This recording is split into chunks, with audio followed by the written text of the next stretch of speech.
Welcome to the Cabral HouseCall. I'm Stephen Cabral, board-certified naturopathic doctor, and today on this Weight Loss Wednesday edition, we are actually going through some follow-ups on nutrition, exercise, a few different things that are going to help you really fine-tune your weight loss, working on body transformation. And if you didn't catch the last episode, we actually just spoke about how you can use celebrity dieting tips and slimming secrets to look your best. And a little insider's look at that is that celebrities are not keeping themselves in that tip-top shape 12 months of the year. They're doing a little certain something 1 to 2 to 3 weeks out before all of those events or movies or red carpet appearances, you name it.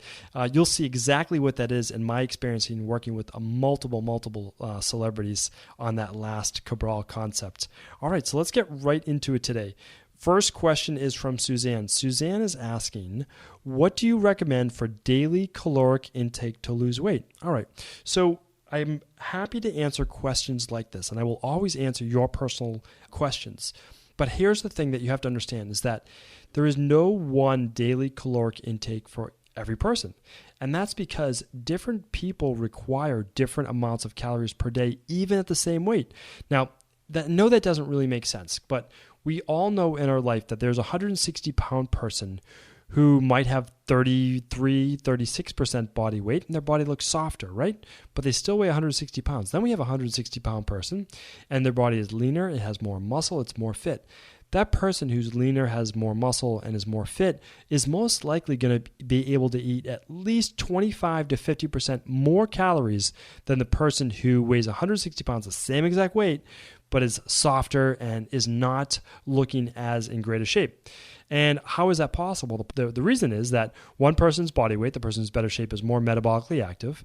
And not only would that be maybe from exercise and working out, but it's also their body type. So their body type just might be more of that ectomorph, mesomorph, or in Ayurvedic language, more of that vata pitta. And when you're that body type, you actually burn more calories without even having to exercise. And I know that doesn't sound fair to a lot of people out there who are looking to lose weight, but it is part of how body types work, and there are pluses and minuses to every body type. So don't think that anyone's ever gotten the short end of the stick. We all have our pluses and minuses, that's for sure. So Suzanne, what I would tell you is this. I obviously, by looking at your question, I can tell you're someone who's looking to restrict calories because you're trying to lose weight. So my advice to you, Suzanne, would be this. Make sure you don't restrict your calories too much that you actually start to lower your overall metabolism and also your thyroid, which again is going to affect your metabolism. So what I would say is this. I would actually try, typically in my practice, and I've been helping people lose weight legitimately for 20 years. So what I would say is this. I've found a multiple of 12 to work best starting out. So what you're doing is you're taking your body weight, or if you have to, your ideal body weight, but just start at your body weight. And you're going to multiply that by 12, okay? So I always start with easy math, and I say, okay, a 100-pound person times a multiple of 12 is going to give you 1,200. That's the amount of calories that you'll want to eat per day, okay? This is just a starting point. I'm going to show you how this works. So if you weigh 120 pounds, you'll now be able to eat, 1,200 plus another 240. That's 1,440 calories. So a 120-pound person, again, 120-pound person's probably not trying to lose that much weight, but I'm just trying to give you some examples. That person would be able to eat 1,440. So now the thing is, if you're already eating less than that, then we probably would want to take it down a notch, and you can do that by simply dropping your calories by about 250 calories per day, and see what that's happening for your weight loss. Now, I don't like people to go below 1,200 to 1,400 calories per day. The reason I say that is because you need to meet not just your caloric requirements, which is just one requirement. You need to meet your micronutrient requirements as well. Enough vitamins, enough minerals to keep your body going. And that means you should be eating a lot of vegetables. But especially if you're taking your calories down to 1,200 calories per day, you really do need to be eating at least 1 to 2 cups of vegetables per meal, or it's going to be very challenging for you to meet all of your nutritional, meaning your vitamins and minerals and antioxidants, all those things that you need on a daily basis. So start there and then try to ramp up your exercise if you can to burn more calories, but also just boost your metabolism, build a little bit of lean muscle.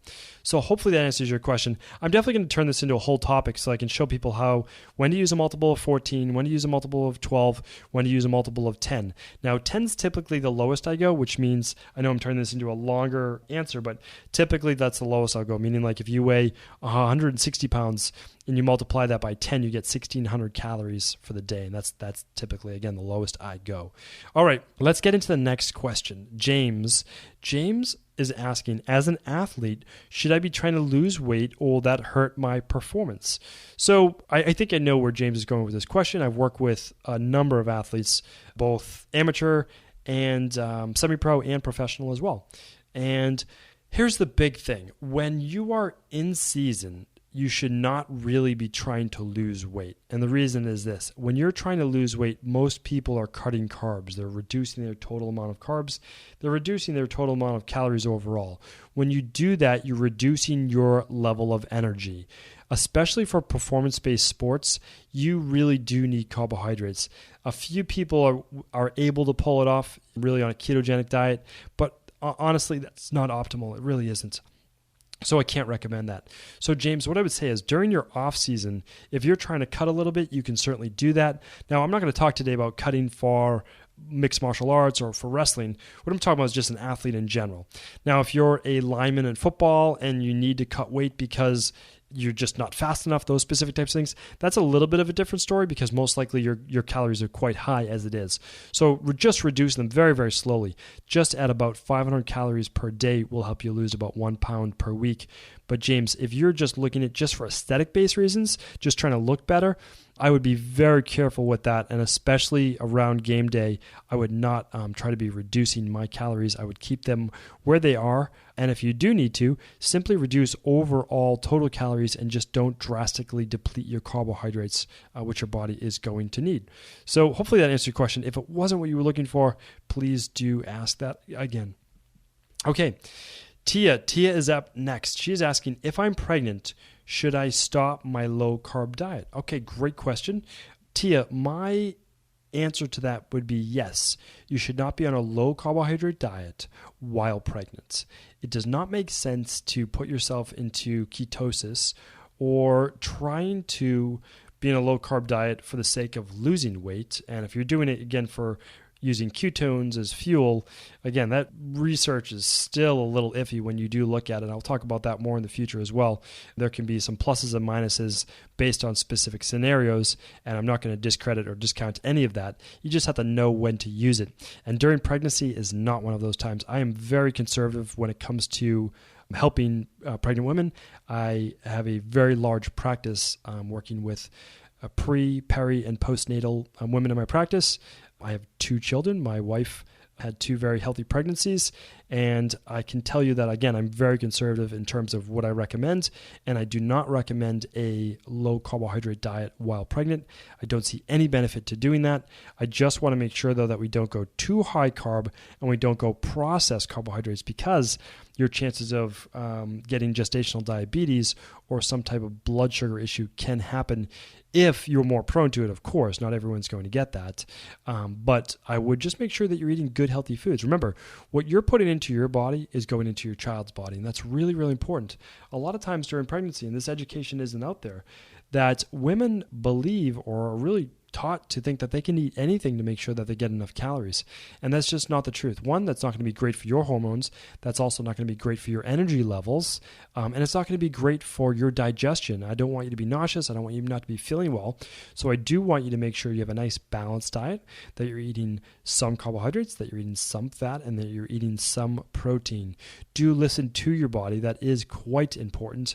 But make sure that you're getting enough protein for amino acids to build up your own body as well as your child's, enough fat for brain and neurological development, and enough carbohydrates for energy, fuel for both, again, you and that baby. So I think that does answer your question. And again, I'm always happy to answer any follow-ups that you do have. Thank you, everyone, for tuning into the Cabral House Call. As a thank you for tuning in today, I wanted to share with you the number one system my private clients in Boston and now all over the United States are using to lose weight, decrease bloating, improve digestion, eliminate skin issues, and increase their energy all day long. It's called the Cabral Detox, and without going into all the details right now, simply go to drcabraldetox.com and you can find out how my proven, simple 7-day system can help you lose weight and feel great. There's no hype, there's no marketing, and best of all, it's guaranteed or your money back. And as a thank you for being a listener of the Cabral Concept, I'd like to offer you $10 off your next 7, 14, or 21-day Dr. Cabral Detox purchase in the month of March. Simply enter the savings code MARCH10, all in lowercase, one word, when checking out. Thank you again for tuning in, and I look forward to hearing your success story soon.